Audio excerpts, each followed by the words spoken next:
Pô, você falou da esquerda aqui, a gente tá num momento que, pô, a gente sabe qual que é a necessidade, o que é necessário nesse momento, porém a gente não deixa de ser autocrítico, né? Sim, Essa aliança com Alckmin, por exemplo, é um negócio que me incomoda bastante. A gente Difícil sofreu pra desse aí, caramba né? com ele no governo de São Paulo. E a gente vê até mesmo o distanciamento do PT com aquela esquerda raiz mesmo. Eu vejo que a UP, por exemplo, conseguiu mais de 1.200.000 assinaturas pra criar o partido. E a gente não vê diálogo entre o PT e a UP, por exemplo. A gente vê os conflitos do PT com o PSOL. Isso daí deixa a gente um pouquinho indignado, vai. Ó, você já começou com a pauta bomba, né? Que a galera do chat já deve estar bolado comigo. Mas assim, eu cresci, igual eu te falei, né? Num território que foi muito amordaçado politicamente. Tipo, a gente tem 8 penitenciárias na nossa cidade. O maior complexo penitenciário da América Latina. A gente é a segunda pior cidade pra ser mulher no Brasil. A gente tem índices de DH,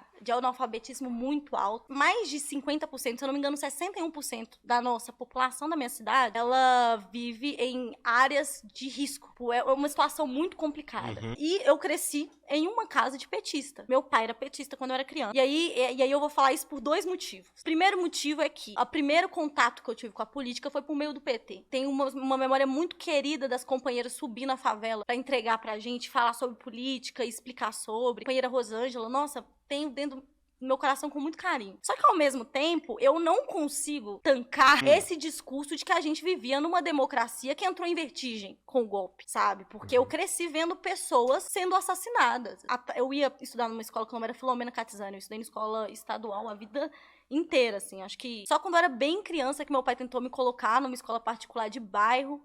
Depois veio algumas crises, assim, na família a gente não conseguiu manter.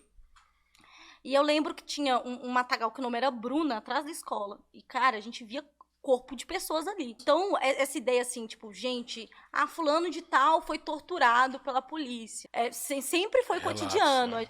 A gente tem, hoje, um aprofundamento disso. Bolsonaro, ele representa esse aprofundamento. Sim. Mas a verdade é que existem problemas imensos dentro do Brasil que sempre existiram e sempre tiveram aí. E aí, o que eu acho que é o erro de uma chapa como do Alckmin? Cara, ela não consegue olhar a demanda da população, mano. Bolsonaro, ele é um sintoma.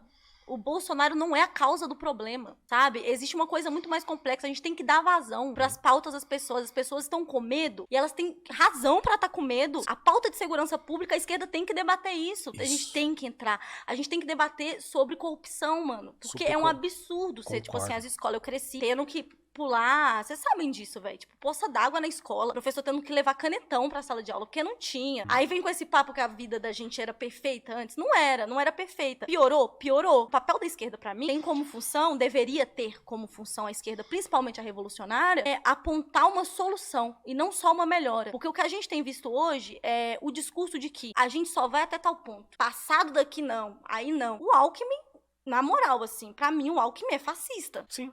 Ele é envolvido em escândalo de merenda de criança, mano, sabe? Metia porrada na cara de professor. Sim. Então eu acho que é válido, a gente tem que escutar essas críticas. Essas críticas são válidas, o PT deveria escutar, sabe? Eu acho importante. Eu sou tratada como inimiga por eu fazer essas críticas. Mas é real, a gente precisa... E mais do que isso, hoje eu só consigo debater sobre política se a gente pensar pra além da questão eleitoral, mano. Eu não acredito que a solução vai vir pelas urnas. Eu tenho certeza que a solução não vai vir pelas urnas. A solução só vem com o poder popular. Só a construção das pessoas, assim. Eu vejo o PCB saindo muito à frente em relação a isso, assim. É um partido que eu admiro muito, que eu acho que eu me vejo daqui a um tempo, né? Hoje eu tô sem partido. Eu acho o PCB um partido que ele tá muito... tem crescido muito. Tanto no discurso, quanto também na base. Temos outros partidos também, a Unidade Popular, você citou. O que eu vejo é isso, assim. A gente precisa de fazer um discurso que converse com as demandas populares. Porque a esquerda, que só pensa na institucionalidade, não tem conseguido ver além das urnas.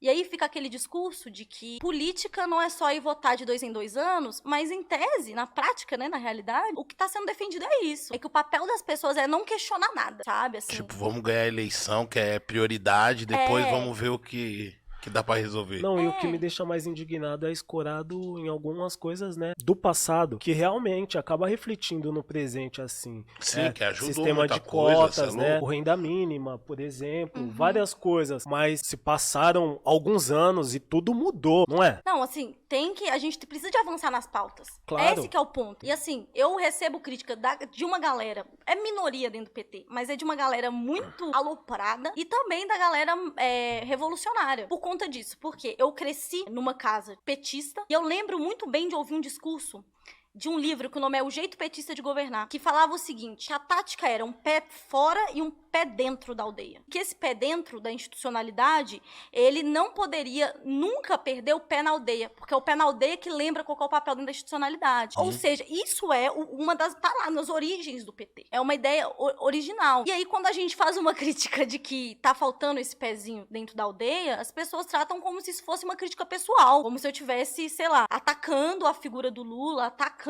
E não é isso. Não é isso. Não é isso, cara. Não existe figura que não possa ser questionada, sabe? Essa é uma coisa que eu tenho muito clara, assim. Tá pra nascer, mano. Assim, eu tava vendo uma polêmica que deu, porque perguntaram assim. Eu falei, né, que eu tô lendo Sofia Manzano. Aí deu uma polêmica no Twitter, a galera ficou brava.